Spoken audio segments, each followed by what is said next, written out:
अस्सलाम वालेकुम। ਕੀ ਹਾਲ ਚਾਲ ਹੈ ਸਾਰੇ ਵੀਰਾਂ ਦਾ? ਠੀਕ ਠਾਕ ਹੋ? ਅੱਜ ਆਪਾਂ ਗੱਲ ਕਰਾਂਗੇ ਵਫਾਕ ਦੇ ਵਿੱਚ ਮਨਜ਼ੂਰ ਹੋਇਆ ਬਿੱਲ, ਇੱਕ ਕਰਾਰਦਾਦ ਪੇਸ਼ ਕੀਤੀ ਸੀ ਪੀਪਲ ਪਾਰਟੀ ਦੀ ਇੱਕ ਮੁਹਤਰਮਾ ਸ਼ਰਮੀਲਾ ਫਾਰੂਕੀ ਸਾਹਿਬਾ ਨੇ। ਉਹਨਾਂ ਨੇ ਆਪਣੇ ਵੱਲੋਂ ਇਨਸਾਨੀਅਤ ਦੇ ਹਕੂਕ, ਔਰਤਾਂ ਦੇ ਹਕੂਕ ਦੇ ਬਾਰੇ ਬਿਹਤਰ ਰਾਏ ਦਿੱਤੀ, ਬਿਹਤਰ ਗੱਲ ਕੀਤੀ। ਤੇ ਉਹ ਕੋਈ ਸਾਡੇ ਵਰਗੇ ਪਿੰਡਾਂ ਵਾਲਿਆਂ ਦਾ ਜਿਹੜਾ ਨਾ, ਮੇਰੇ ਵਰਗੇ ਲਾ ਲਓ, ਉਹਨਾਂ ਦਾ ਆਪਣਾ ਮੌਕਫ ਵੀ ਅਸੀਂ ਆਪਣੇ ਮਾਂ ਪਿਓ ਕੋਲੋਂ ਮਾਰ ਖਾਧੀ ਤੇ ਅਸੀਂ ਸਾਡੇ ਜਿਹੜੇ ਖਾਬ ਰਹਿ ਗਏ, ਨਿੱਕੇ ਨਿੱਕੇ ਚਾਅ ਰਹਿ ਗਏ, ਉਹ ਅਸੀਂ ਕਿਵੇਂ ਪੂਰੇ ਕਰਾਂਗੇ।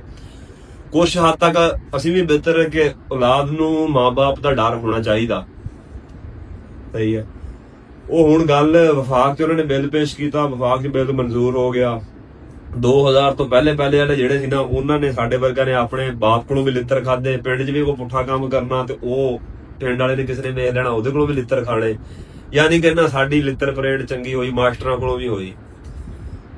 ਉਸ ਤੋਂ ਬਾਅਦ ਹੁਣ ਅੱਗੋਂ ਕਾਨੂੰਨ ਪਾਸ ਹੋਇਆ, ਪਹਿਲੇ ਸਕੂਲਾਂ 'ਚ ਜੀ ਮਾਰ ਨਹੀਂ ਪਿਆਰ, ਸਕੂਲਾਂ 'ਚ ਮਾਰ ਮੁੱਕੀ। ਸਕੂਲ 'ਚ ਮਾਸਟਰ ਕੋਈ ਕਹਿ ਦੇਵੇ ਤੇ ਮਾਂ ਪਿਓ ਇੰਝ ਜਾਂਦਾ ਜਲਦੀ ਜਾ ਕੇ ਜੀ ਪਰਚਾ ਕਰਾ ਦਿਓ ਉਹਦੇ ਤੇ, ਵੀ ਉਹ ਮਾਸਟਰ ਰੂਹਾਨੀ ਬਾਪ ਆ, ਉਹਦਾ ਹੱਕ ਬਣਦਾ ਕਿ ਤੁਹਾਨੂੰ ਕੋਈ ਨਾ ਕੋਈ ਪੁੱਠੇ ਕੰਮ ਤੋਂ ਰੋਕ ਕੇ ਡਾਂਟ ਵੀ ਸਕਦਾ। ਫਿਰ ਦੂਸਰੀ ਗੱਲ ਵੀ ਅਸੀਂ ਰੋਜ਼ੀ ਵਾਸਤੇ ਬਾਹਰ ਆਏ ਤੇ ਸਾਡਾ ਉੱਥੇ ਵੀ ਇਹੀ ਹਾਲ ਹੀ ਹੈ। ਜੇ ਸਊਦੀਆ ਚਲ ਜਾਓ ਤਾਂ ਸਊਦੀ ਨਹੀਂ ਜੀਣ ਦਿੰਦੇ, ਮਲੇਸ਼ੀਆ ਆ ਜਾਓ ਤੇ ਮਲਾਈ ਨਹੀਂ ਜੀਣ ਦਿੰਦੇ। ਜਿਹੜੇ ਮੁਲਕ ਚਲ ਜਾਓ ਉਹਨਾਂ ਦੀ ਸਰਦਾਰੀ ਹੈ, ਸਾਡੇ ਲਿੱਤਰਖਾਨੇ ਗੁਜ਼ਰੀ ਜ਼ਿੰਦਗੀ। ਇਹ ਬਾਹਰਲੇ ਮੁਲਕਾਂ 'ਚ ਕਾਨੂੰਨ ਹੁੰਦਾ ਸੀ, ਉੱਥੇ ਕਾਨੂੰਨ ਦੀ ਰਿਸਪੈਕਟ ਵੀ ਸੀ। ਅੱਗੋਂ ਸਾਡੇ ਹੁਣ ਅੱਗੋਂ ਕਾਨੂੰਨ ਆ ਗਿਆ ਜੀ, ਇਹਨਾਂ ਨੇ ਪੇਸ਼ ਕੀਤਾ ਕਿ ਤੁਸੀਂ ਆਪਣੇ ਘਰ 'ਚ ਆਪਣੀ ਜਨਾਨੀ ਨੂੰ, ਆਪਣੇ ਨਿਆਣਿਆਂ ਨੂੰ ਕਹਿ ਕੁਝ ਨਹੀਂ ਸਕਦੇ। ਮਾਰਨਾ ਤਾਂ ਦੂਰ ਆ, ਤੁਸੀਂ ਉਹਨਾਂ ਨੂੰ ਗਾਲ ਵੀ ਨਹੀਂ ਕੱਢ ਸਕਦੇ, ਗਾਲ ਬੰਦਾ ਵੀ ਨਹੀਂ ਬੋਲ ਸਕਦੇ। ਉਹ ਮੈਂ ਕਹਿੰਦਾ ਵੀ ਮਾਂ ਪਿਓ ਦੀ ਹੁਣ ਜਿਹੜਾ ਨਾ ਬੁਢਾਪਾ ਉਹ ਵੀ ਰੁਲੂਗਾ, ਕਿਉਂਕਿ ਜਿਹੜੇ ਬੱਚੇ ਨੂੰ ਮਾਂ ਪਿਓ ਦਾ ਡਰ ਨਹੀਂਗਾ, ਉਹਨੇ ਕੀ ਤਰੱਕੀ ਕਰਨੀ ਹੈ ਤੇ ਉਹਨੇ ਕੀ ਮਾਂ ਪਿਓ ਦੀ ਇੱਜ਼ਤ ਕਰਨੀ ਤੇ ਕੀ ਹਿਸਾਬ ਬਣਨਾ।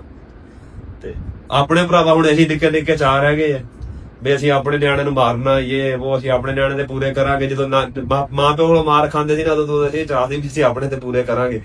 ਲੇਕਿਨ ਅੱਗੋਂ ਅਗਲਿਆਂ ਨੇ ਆਪਣੇ ਕੋਲ ਇਹ ਹੱਕ ਵੀ ਖੋਹ ਲਿਆ ਤੇ ਆਪਣੇ ਇਹ ਚਾਹ ਵੀ ਹੋ ਗਏ ਖਤਮ।